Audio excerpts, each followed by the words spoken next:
So this is what's going on. Do you guys want to come in? Do you want to come on in? Come on in, little friends. Do you even know what's going on? Oh yeah, okay. So Richard went to the bookstore. Okay, so that's where we're at. So the mayor came to introduce Richard tonight, but the mayor had to go because Richard's at the bookstore and he's on his way to the library. And so I said to the mayor, well, you probably have someplace you have to go. And he said, yes, here are my remarks. So I'm going to read them. What the heck? We got some time. We got nothing to do. I will say, if I had known that I was going to be in front of an audience tonight, I would have changed clothes. Okay. Picture the mayor. I'm in a striped suit, pink tie. Good evening, readers. We are pleased to have, why not get this done now? And then I'll introduce him, we'll get everything out of the way, and then he'll just walk in and go to work, right? Okay, good. We are pleased, I've not read this before, we are pleased to have author Richard Ford with us tonight to speak about his new book, Let Me Be Frank with You. However, have you noticed that he always says that? However, before I hand over the microphone, let me talk with you briefly about 3 things that are very important to me, the mayor. It is important that all parents read to their children every day. I don't actually think that's true. My parents never once read to me. I turned out just fine. There are a lot of studies that say, this isn't in the mayor's remarks, there are a lot of studies that say that the important thing is not reading to your children. The important thing is that your children see you reading. And that they know that when you're reading, it's like you're having a conversation with another adult. I remember so well when I was 8 years old. We got time to kill. I'm just spinning this out. When I was 8 years old, my father was reading The Godfather.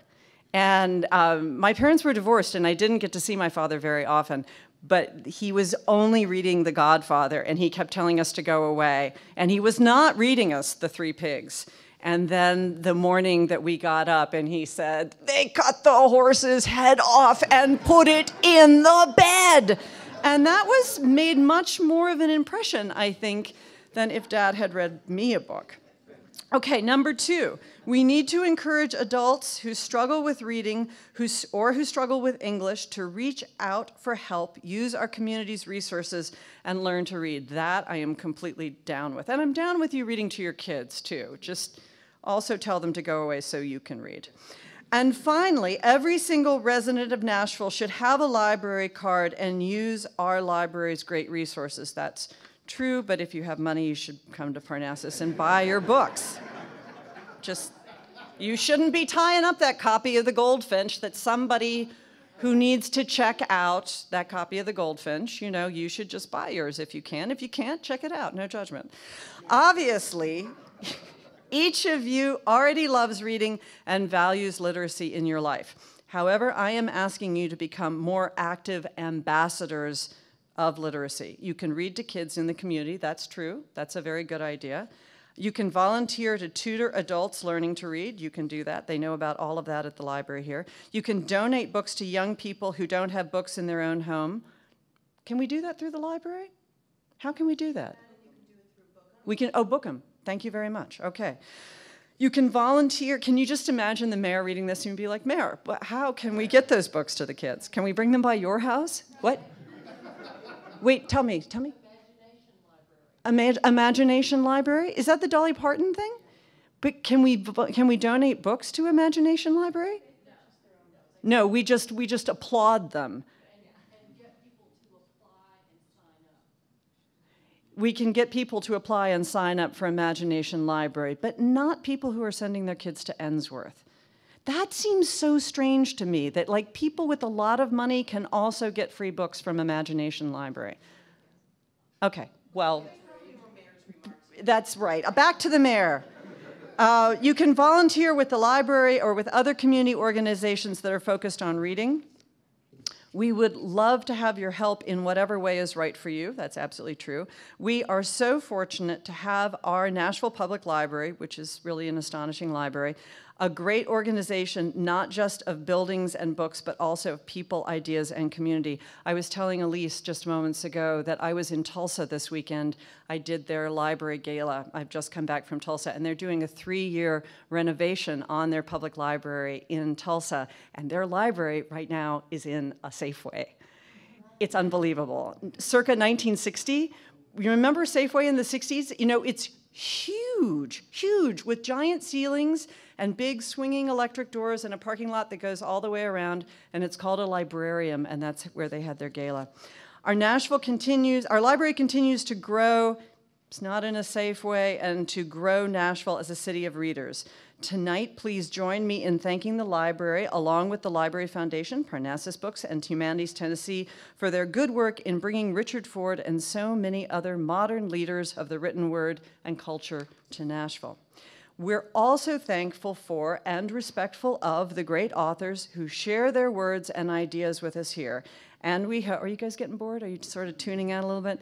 And we hope and believe that these authors are also thankful for and respectful of the warm, intelligent reception.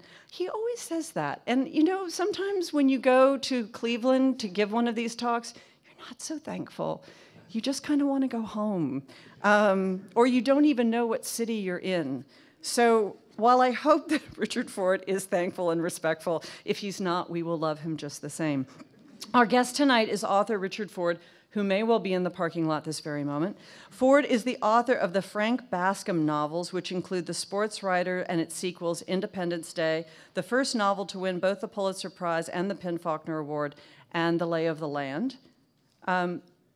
Tommy, what was your favorite of the four? Sports Writer, the first one, okay. In his latest book, Let Me Be Frank with You.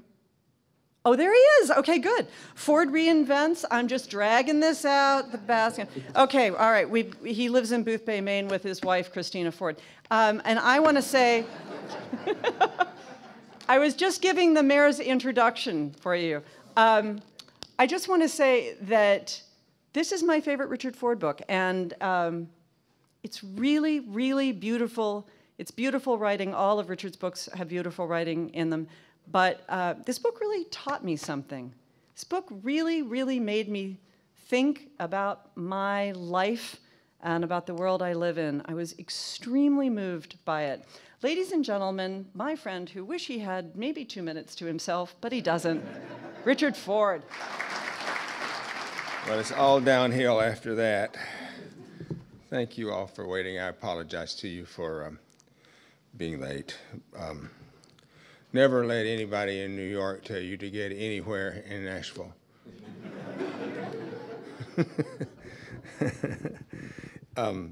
It's a great treat to be in Nashville, and it's a great treat to do anything with Anne and with Parnassus Books, and it's particularly nice to do something for the library. I'm a child of the library, in the Eudora Welty Library, now in Jackson, Mississippi, where my mother used to routinely dump me because it was the only place in town that was air-conditioned, even in the 50s. So she could safely, well, she thought safely, leave me there. I'm going to move this around a little bit so I can see. Christina's with me, and we just drove down from St. Louis today, so we're particularly glad. Although there is a strange phenomenon when you cross the border, even out of Kentucky into Tennessee, everybody starts driving very strangely. we live in. Have you heard that? Well, it's true. It's not a lie. When we live in Maine, as Ann said, and we thought we knew bad driving, that it all came from Massachusetts. Well, that's actually not true.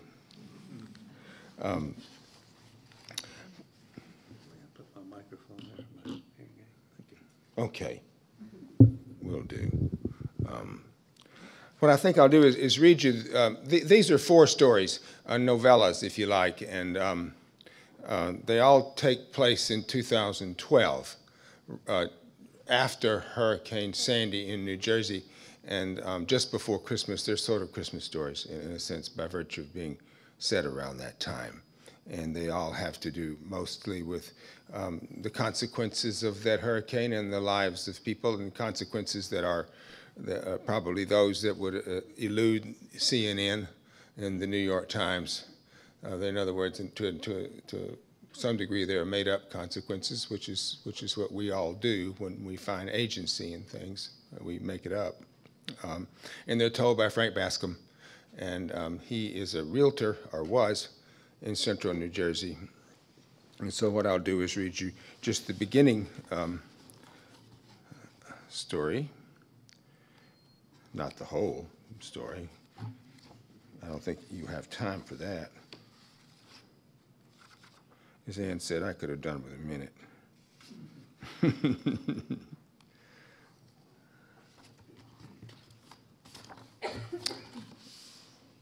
This is called I'm Here. Strange fragrances ride the twitchy, wintry air at the Jersey shore this morning, 2 weeks before Christmas. Flowery wreaths on an ominous sea stir expectancy in the unwary.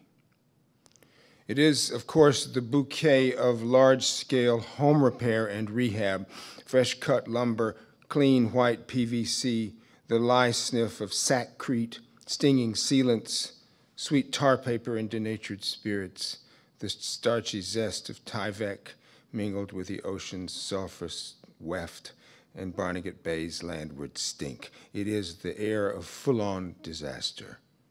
To my nose, once practiced in these things, nothing smells of ruin as fragrantly as the first attempts at rescue.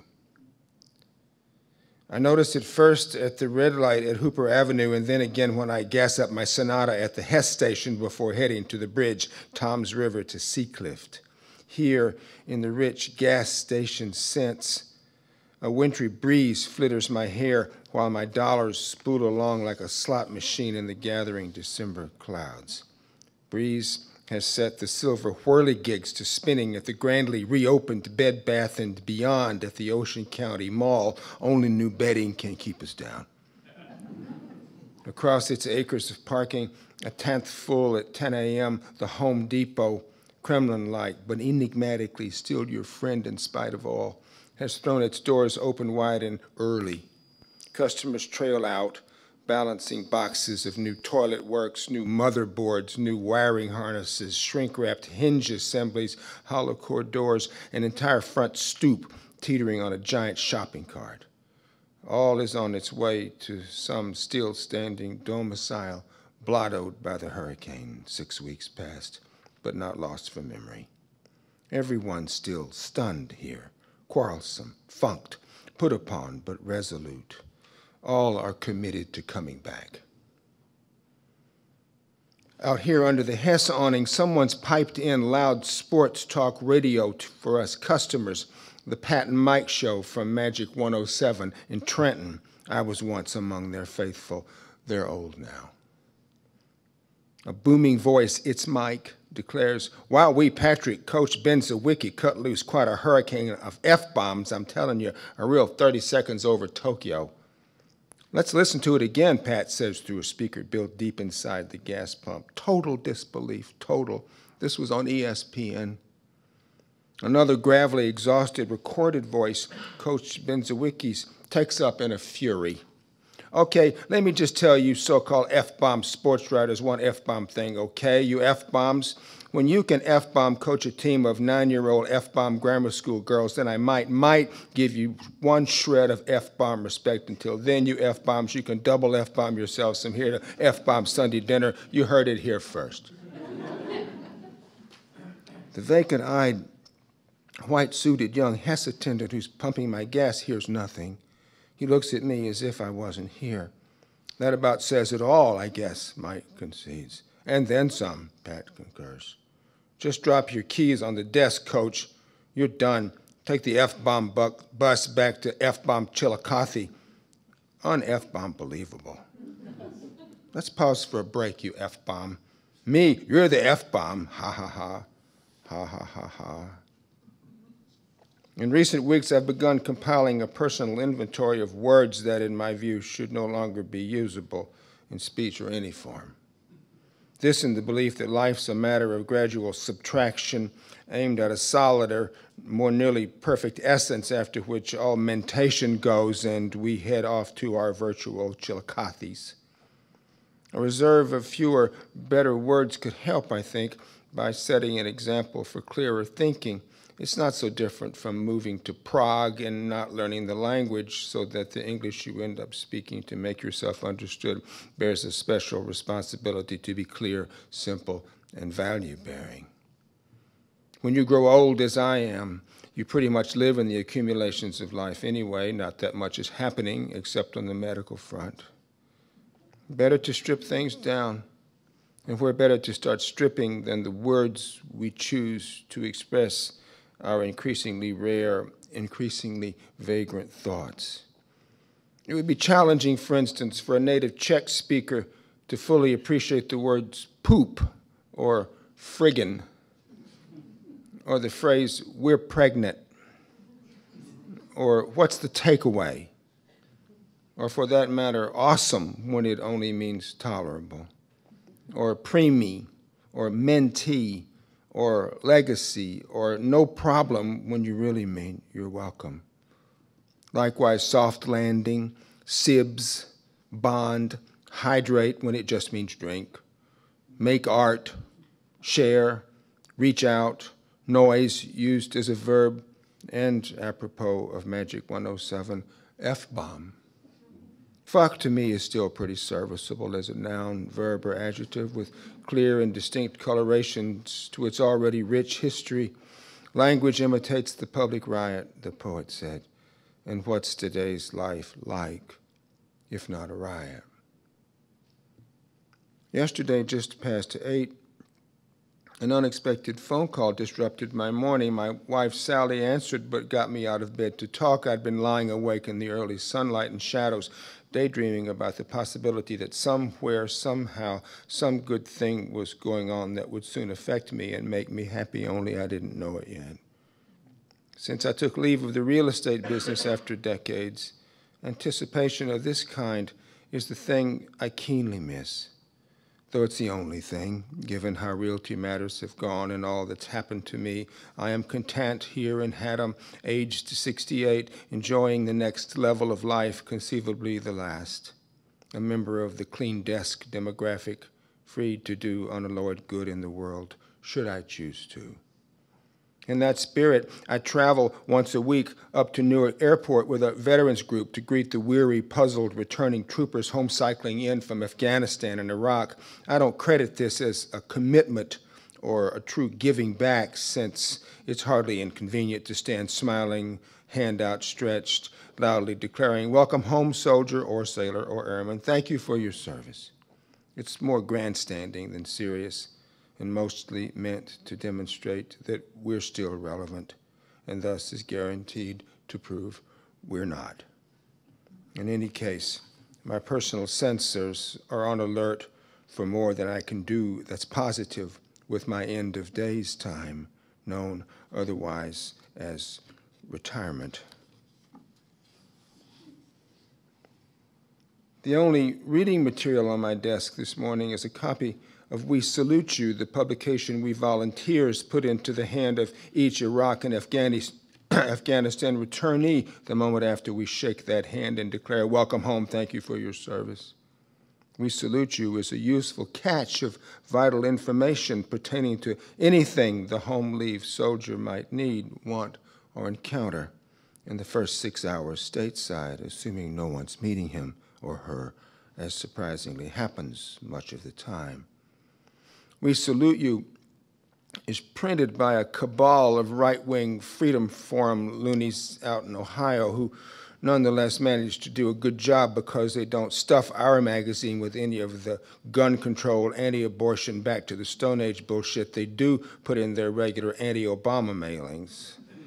I know because these publications came to my house until I made a complaint with the post office, after which they still came right through the election, though by now the crackpot Ohioans might have concluded their message didn't get through. We Salute You is printed for each U.S. port of troop entry, L.A., New York, Newark, Boston, Houston, Seattle, even Detroit. It's 20 gray newsprint pages and online editions in the works, full of important phone numbers, email and postal addresses for whatever geographical area the trooper or Marine or airman first puts a foot down on home soil. Panic attack, suicide, drug and alcohol abuse, helpline numbers are included. Veteran-friendly taxi companies, directions to transportation hubs, numbers to purchase a phone card, every church you can think of, including Muslims, atheists, and agnostics anonymous. All these numbers are, of course, obtainable by anyone, though not in such an easy, free-of-charge, depoliticized format. There's also plenty of less expectable info, clean Vietnamese massage boutiques, outfitters for mule pack-ins in the Sierras, a clearinghouse for online sites to help you find a former girlfriend who's abandoned you, chat line numbers dealing with revenge issues, private phone numbers of all U.S. congressmen and senators, sites for how to buy Cuban cigars and condoms by the gross. There's an LGBT strength in numbers line, even a number for a Socrates Death Wish with Dignity Support League, where psychologists with degrees from Oberlin and McAllister try to talk a soldier back from the brink while seeming to understand that death might seem the only option.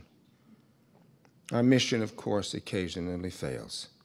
One young sailor from Piscataway, 3 days out of Kandahar, stuffed the exhaust pipes of his Trans Am with stolen copies of We Salute Yous and slipped the surly bonds in the Washington Crossing State Park parking lot. A note taped to the steering wheel saying, "Here's the future. Get ready for it." There's nothing you can do when someone's ready to go, though possibly a handshake didn't hurt. Late yesterday morning, my wife Sally came downstairs to where I was eating my all-bran and stood staring musing through the window into the backyard at the late autumn squirrel activity. I was pleased to be thinking nothing worth recording, just breathing to the cadence of my chews. After a while of not speaking, she sat down across from me holding a book I'd noticed her reading late into the night. Her light stayed on after I'd gone to sleep, then was switched off, then on again. It's not unusual for people our age. I read this shocking thing last night. She held the book she'd been engrossed by, clutched to her yoga shirt. Her eyes were intent. She seemed worried. I couldn't make out the book's spine, but understood she meant to tell me about it. "Tell me," I said. "Well," she pursed her lips. "Back in 1862, right when the Civil War was in full swing, the U.S. cavalry had time to put down an Indian revolt in Minnesota. Did you know that?" "I did," I said. "The Dakota Uprising. It's pretty famous." "Okay, you know about it." I didn't. "I know some things," I said, and stared down at a banana slice. "Okay, but in December of 1862, our government hanged 38 Sioux warriors on one big scaffold, just did it all at once." "That's famous too," I said, "supposedly that massacred 800 white people, not that that's an excuse." Sally took in a breath and turned her head away in a manner to indicate a tear she didn't want seen might be wobbling out of her eyes. "But do you know what they said?" These words were nearly choked with throat-clogging emotion. "What who said?" "The Indians. They all began shouting out as they were standing on the gallows waiting to drop and never speak again." I didn't know, but I looked up to let her understand. I realized this was important to her and that the next thing she said would be important to me. Possibly my spoon had paused on its upward arc toward my mouth. I may have shaken my head in amazement. They all shouted, "I'm here." They started calling that out in their Sioux language all around that awful contraption that was about to kill them. People who heard it said it was awe-inspiring, not awesome. No one ever forgot it.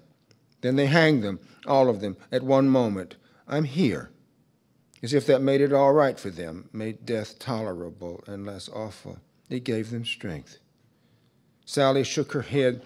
Her tear of anguish for long ago 1862 did not emerge. She held her book tight to her front and smiled at me mournfully across the glass-topped table where I've eaten possibly 3,000 breakfasts. I just thought you'd want to know about that. I'm sorry to ruin your breakfast. I'm glad to know about it, sweetheart, I said. It didn't ruin my breakfast at all. I'm here, she said, and seemed to embarrass herself. So am I said.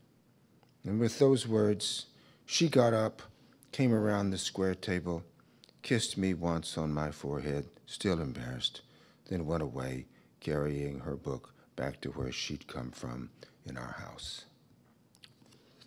Well, that's one little passage of this book. Thank you.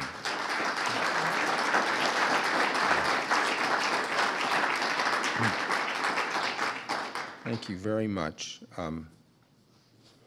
I think if you will let me, I'll read another little passage to you. I know that's a false thing to say. No one's going to say, no, shit, go away.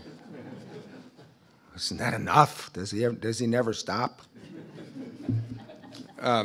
As I said, this is, maybe I didn't say, but I should have said, this is a book which I understood after I had written all 4 stories, was a book about bearing witness. And I never really knew what bearing witness meant. You hear Christians talk about bearing witness and testifying and things like that. I just thought, because I'm not a Christian, that it was something I didn't understand. And but I wrote these stories as one does, somewhat uncalculatedly, somewhat spontaneously, with a sense that they fitted together in some way. And what I came to understand about them was that what unified them was bearing witness, which meant, I learned to me, giving yourself to someone else in order that your presence will affirm theirs, or that in better circumstances, giving yourself to someone in order that your presence will make their presence better if they are ill, or if they are in despair, or if they are somehow in need of someone else just to be there. And that's what these stories are about, sort of mirabile dictu. I didn't know that was what they were going to be, but they are, and I'm glad. You know, it's always wonderful when you write a book and you get to the end and it kind of seems to hang together. You think it will, you hope it will, but you need some luck. As Anne will tell you, you need some luck. Being there is a help, but you need some luck. This is a story called The New Normal, and it involves Frank going to see his ex-wife of 30 years, who has, against his wishes, moved very close to live by him, just when she discovers that she has Parkinson's disease, and moves into a very fancy elder care facility. And she asks him a favor, which he doesn't want to perform, of course. And he goes out to see her. And I'll read you just the beginning of this story. It's called The New Normal. It takes place in the New Jersey suburbs outside of a town called Haddam, New Jersey, just before Christmas. Out the Haddam Great Road, just past 5, freezing rain has turned the blacktop into after-hours Dodgem cars. Only a few of us are braving it, our headlights glaring off the pavement like sheeny novas. A Ford Explorer. Why is it always a Ford Explorer? Has already gone in the ditch, its driver waving me on with a shrug. A wrecker's on its way. Often the trees on both sides, immense manorial houses, twinkle through. Yuletide spruces, framed in picture windows, blaze outward, sharing Christmas cheer with the less moneyed. Years ago, I drove out here on just such a gloomy wintry night to stand and hand-deliver a $2 million full-price offer on a slant-roof, architect-designed monstrosity that's long since been torn down and calamitously hit a dog, precisely next door to the house I was hoping to sell. As with the Explorer, I went straight in the ditch, but clambered out, up, and across the black ice road to bring whatever helpless help I could to the poor wrecked beast who'd made a whump when I hit it, boding ill. I, of course, feared it was my client's dog, There the poor thing lay in the ice-crusted grass in front of number 2605, breathing deep, rasping, not long for this world breaths, its sorrowing eyes resigned and open to the snowy night, its last, not offering to move or even to notice me beside it on my knees, my cold hand on its hairy, hard ribs, feeling them rise and fall, rise and fall. It was a hound, a black and tan, somebody's old love bug, a wiggly crotch sniffer and shoe muncher, bought for the kids, yet still surviving on after they'd gone, and prime now to be hit. What can I do for you, old Towser? I said these absurd words, knowing their answer. Nothing, thanks. You've done enough. After minutes, I hiked up to the house I was selling, shamefaced and in shock. I informed my clients what I'd terribly done. We all three walked down to the road in the snow, but the old boy had passed beyond us and was, because it was damn cold, grown stiff and peaceful and perfect. They didn't know whose dog it was. A hunter's strayed away in the night, they thought, though it was past the season for that. My clients, the Armentis, long since beyond life's pale themselves, felt a sorrow for me and my plight and let me go home with the promise to do something about the dog in the morning. I shouldn't worry. It was a terrible night out, which it was. In my realtor's memory, they accepted the offer following some testy back and forths with the young Bengali buyers. I often recollect such matters more positively than was true. It was a long time ago, 20 years at least. The dog, of course, lives on. I'm on my pilgrim's way tonight. It's only 5:10, but could easily be midnight, to visit my former wife, Ann Dykstra, a resident now in the Beth Wessel wing at the community at Carnage Hill, a state-of-the-art staged care facility out here in what was once, when we were married 40 years ago, the verdant Haddam hinterlands.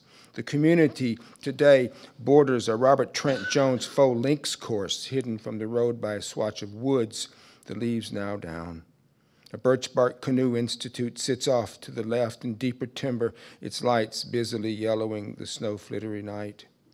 Other grand houses are semi-visible, accessible by gates with uniformed protection. Once it was possible to cast my eye over almost any piece of settled landscape here around and know how it would look in the future, what uses it'd be set to by succeeding waves of human purpose, as if a logic lay buried within the genome of its later what's-it. Though out here now, all is frankly enigma. Probably it's my age, which explains more and more about me, like a master decryption code. In New Jersey, we've now built to the edge of the last 1 million acres of remotely developable land. We're on track to use it up by mid-century.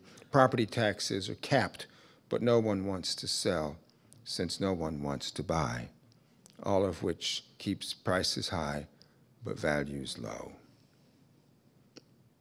My mission into the night's sinister weather 4 days before Christmas is to deliver to Anne a special yoga-approved, form-fitted, densely foamed and molded orthopedic pillow which she can sleep on, and that's recommended by neurologists in Switzerland to homeopathically treat Parkinson's, of which she's a new sufferer, by reducing stress levels associated with poor sleep, which themselves are associated with neck pain, which is associated with too vivid dreams, all associated with Parkinson's.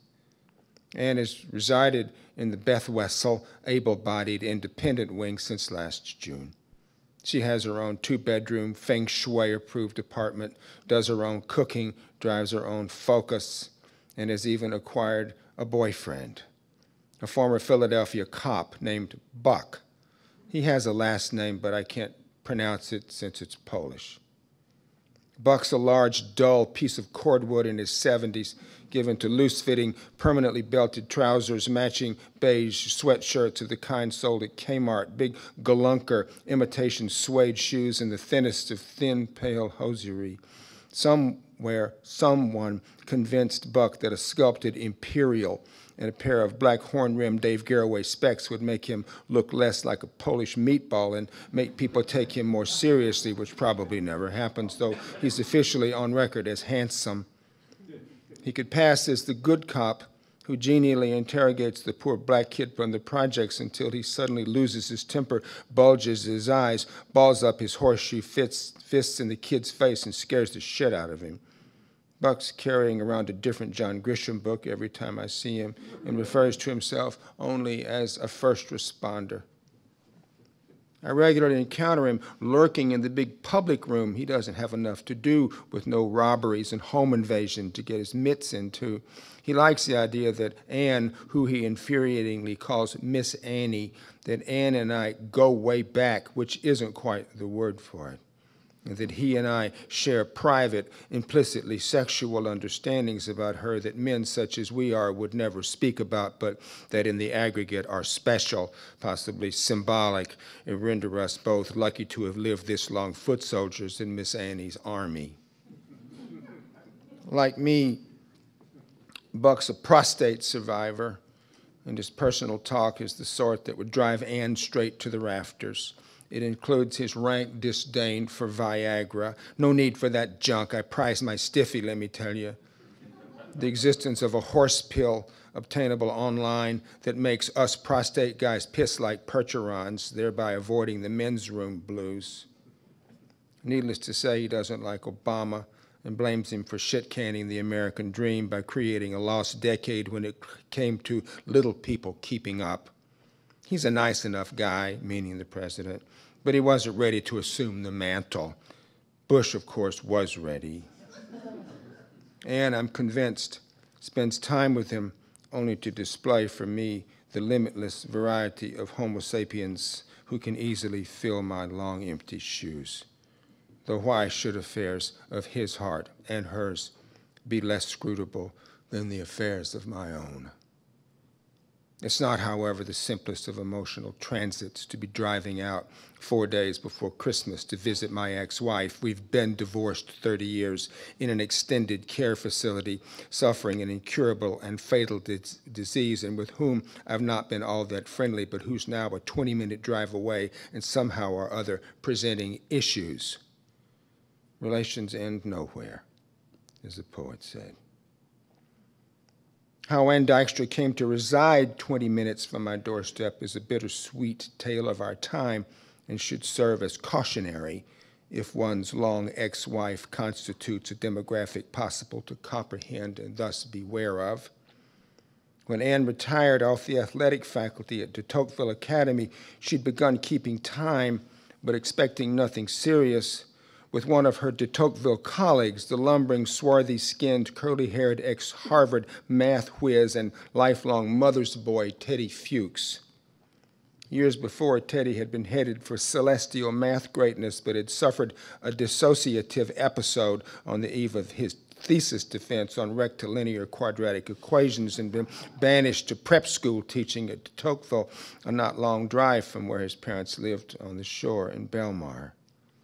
At de Tocqueville, Teddy was regarded by all as profound and gentle and, what else, super bright, and as having this special connection with kids, which persuaded everybody that prep school teaching was his true métier, rather than being a chaired professor at Caltech with a clear shot at a Nobel, but possibly never being really, really happy like the rest of high school teachers.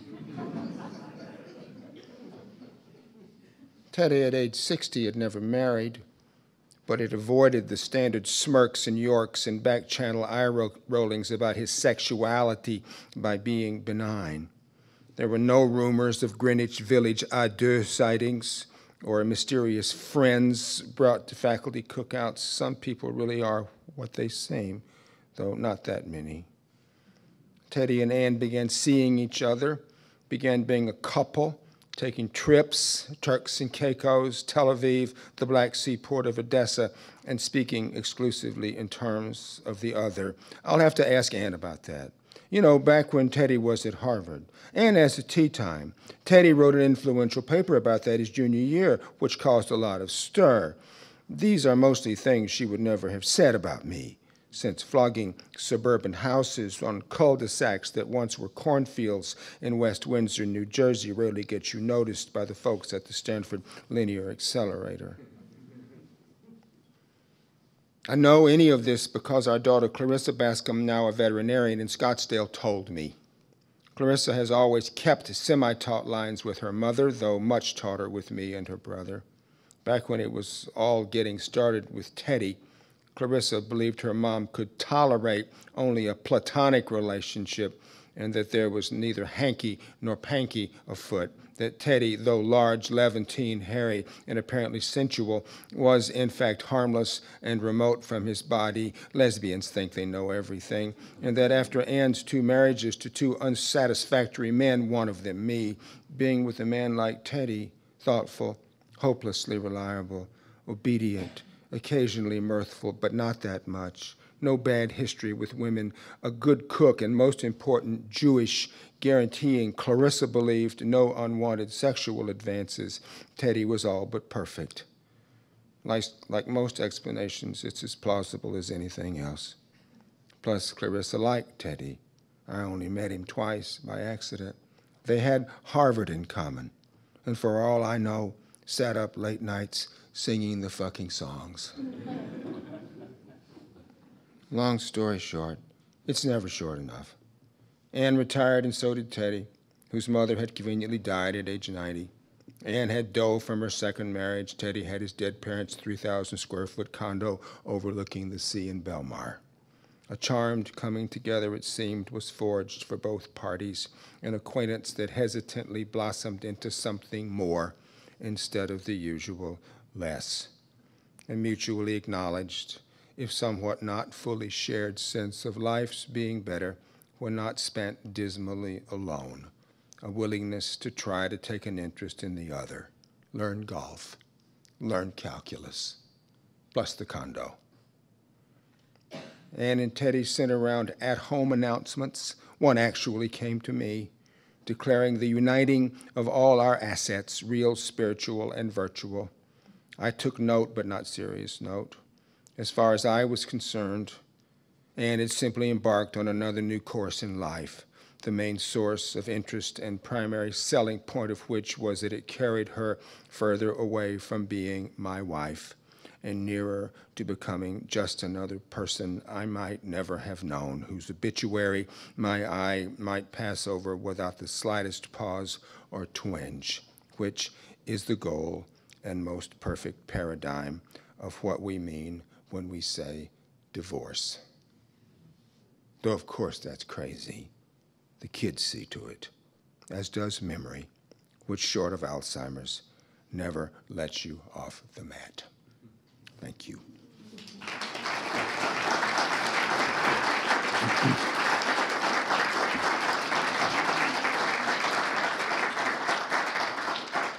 I was saying to Christina today when we were driving, I said, you know, I'm obviously not Frank Bascom. Well, maybe it's not obvious to you, but I'm not.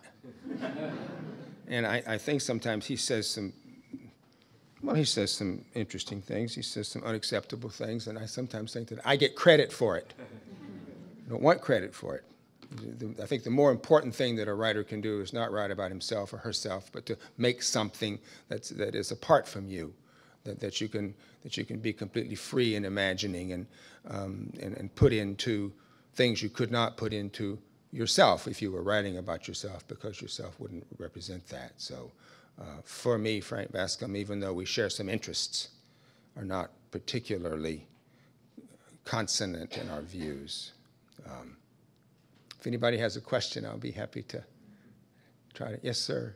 So you're not Frank Bascom? So No. you're not Frank? No, I'm not. I'm wondering, though, about the Ford Explorer in the ditch. Yeah. Is that intended as a metaphor for another exploring Ford?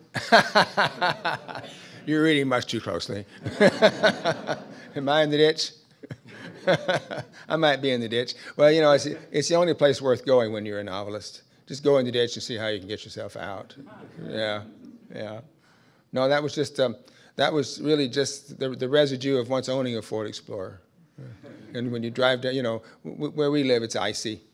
And I remember one time I was driving from New Orleans to was driving from New Orleans to Northwestern, where I was teaching a course, and right up 55, and cars were in the ditch, and it was always Ford Explorers. That was 20 years ago. So it never, good novelists never forget anything. If I saw it, I remember it. Yes, ma'am. I'm from New Jersey, so it seems a perfectly natural place to center your story, but I Thank always you. wondered what drew you to New Jersey.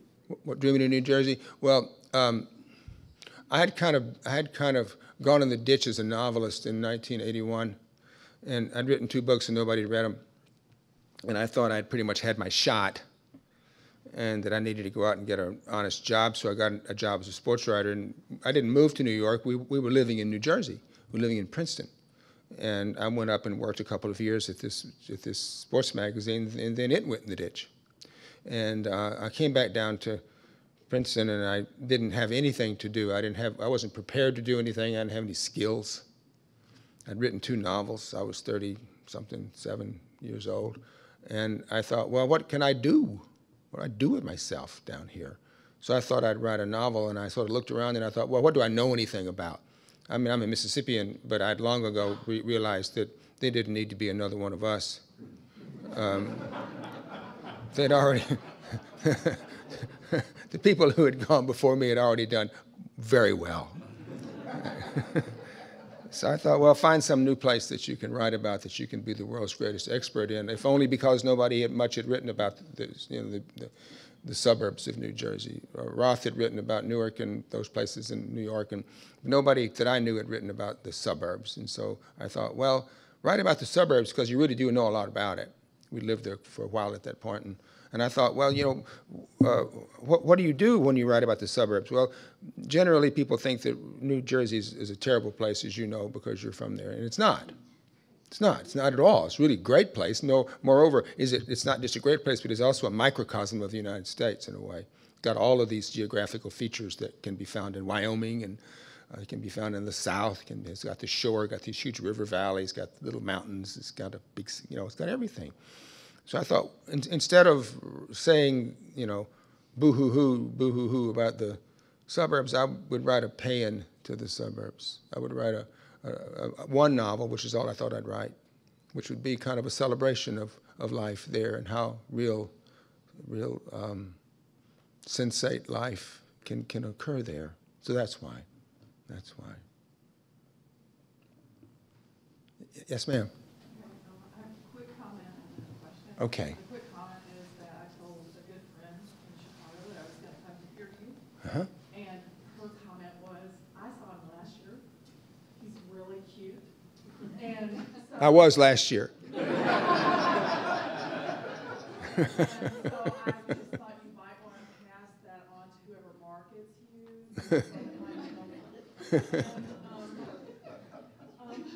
My wife is here. She'll just be. Well, we can kind of keep that level. she might be. But the question that I have is, when I read Frank, I'm always wondering if he's happy, if he's been happy, and I sort of wonder if the pursuit of human happiness is relevant, even. Mm-hmm. And would you just talk about that? Well, I've never thought that when you say if the pursuit of human happiness is relevant, I know what you mean when you say that. I generally think, what we mostly mean by happy is an ice cream cone on a hot Saturday afternoon, or going to the circus or something like that. And to me, those are great things for children. And there may be sometimes great things for adults too. So as far as I'm concerned, one has to define happiness for oneself, and it may not be that kind of jubilation. It may not be that kind of exaltation. It may mean a number of things. It may mean, are you making yourself useful to others? It may mean, are you doing the best you can at something? Are you doing what you want to be doing? There's a whole menu of possible things. And if you will let me understand happiness in that way, then I would say yes, it's still a very relevant idea. When I started writing The Sports Writer, I had written 2 books in which the conceit was that darkness for its own sake is per se dramatic and interesting. And I don't think that's true now, and I don't know that I thought it was true then, but Christina said to me, she said, why don't you write a novel about somebody who's happy? Never done that before. And so I thought, how would I do that? How would I make a person who's happy interesting? You know, apropos of Tolstoy, that happy families are all alike, which is, of course, not true. So I thought, well, what I would do is I would write a novel about somebody who was in despair and who was trying to find the vocabulary and the psychic means and the circumstances to make himself better, to make himself less in that particular despondency. So that's how I define happiness. So I think it's always the case that happiness is a condition that we define for ourselves singly. Thank you. Anything else that I can? Yes, ma'am. Comment on where your voice comes for men and women. You have this extraordinary capacity to sort of keep it at bay, pull them together, dissect the feelings. And you do, I think the way you portray women and how women feel is quite something. I wish I could bring you with me every place I go. It's that powerful, you did it just in this story. I mean, why is she, you know, there so she can get the pillow? Yes. Talk about the neurology pillow. Yes. I'm a neurologist. I see.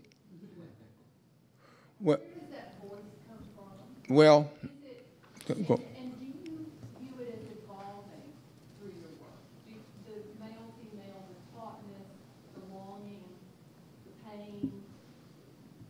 I wouldn't know if it's evolving. I really don't know, because I just try to write the book I'm writing, and not look back at the books that I have written to see how it's different. I think in my set of values, I'm always trying to get better at what I do, without a literal sense of comparing what I'm doing now to what I did do. I just think to myself, well, the last book that I wrote that I thought was as good as I could write was a sort of entree to let me do this. And so I think if I work at it as hard as I can, that I'll be better at it. I'll make it better, just ipso facto. I mean, I could say a lot of things in answer to that, but the thing that I think that's most important to me is that in fiction, I mean, I know that there are women and there are men, and that you can't generalize about women and you can't generalize about men. Women aren't typically this way or typically that way. Men aren't that either. Women aren't more forgiving and more nurturing. Men aren't always silent and brooding and don't express themselves. Sometimes they are. So what I'm mostly doing is trying to make two distinct creatures on the page. One might be a woman and one might be a man, but I never think that I'm making what you might call gender distinctions, because I wouldn't know how to make them. I wouldn't know how a woman per se sounds. I only know how this person can sound and how I make that person sound. And if that's a woman, then that turns out to be a woman. But sometimes it's not. Sometimes it's another man. Sometimes it's a child. Sometimes it's an adolescent. Sometimes it's a 20-year-old. So it's much less a matter for me of distinguishing between genders than it is trying to make two distinct characters come together in a way that has torque in it. And that can happen between any two people or among any three. So it's not about women and men with me, it's about people. And indeed, if from a slightly more lofty sort of position, ontological position. What literature does, if it can, is to try to show us how we are alike more than it tries to show us how we are distinct and unreconcilable. Thank you all. You're very kind.